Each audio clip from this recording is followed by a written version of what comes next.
السلام علیکم ورحمۃ اللہ وبرکاتہ. د افغان مهاجرینو مشرانو کشرانو ټول افغان مهاجرینو ته زموږ سلام ورسېږي. ورونه الله مو قدر وکړي، الله مو عزت وکړي. دا د افغانستان او پاکستان یو مسله ده. هغسې مسله ده چې نه د افغانستان د مشرانو د وسې ده، نه د کشرانو نه د شي. په وجه دی چې زموږ د افغان مشران په هغه مسلې کې بې وسې دي. دوی کوم مطالبه لري د دې د وجې چې نګر د مشکلات د مهاجرو سره اخلي. نو موږ غواړو چې ګرد خپل تیاری کوي پر هر استقامت هر تانیې ته باید افغانان ځانونه حاضر کړي، هغو ته تسلي ورکړي، موټر راوړي، بار شي، د خیر سره حرکت وکړي، خپل وطن ته ولاړ شي.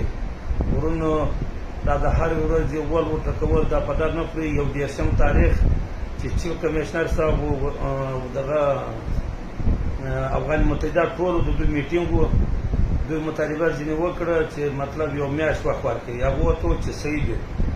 نو دوی چې راوځي د شاوخوا وزیر داخلات 1 تاریخ لیټر باسي او اول تاریخ دا لیټر جاری کېږي چې په پاکستان کې دي د افغان مهاجرین تویا کارټونه دي هم وینلی شي، د هغه ریکارډ دې وګوري که په چا باندې اف آی آر یې هغه د جیلو ته ولاړ شي.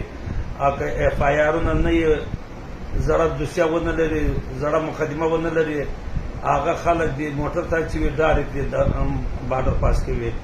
نو دغه مسله پرون مطلب لیټر جاری شو. 1 تاریخ لیټر راوتلی، خو پرون مطلب په ورځ د جمعې دا جاری شو په 5 بجو. نو ټول افغان مهاجرینو ته دا زموږ اواز ورسېږي. ورونو نور وخت تللی دی، باید خپل عزت بچاو کړو. موږ چې خدای پیدا کړي د عزت دپاره پیدا کړي، سر چې دی تر ناموس جار دی، دولت چې دی تر سر جار دی. باید اوس نو به سرونه جارو، ناموس به بجو. الله مو قدر وکړي، الله مو عزت وکړي. ټول خلکو ته د سلام ورسېږي. السلام علیکم ورحمت الله وبرکاتہ.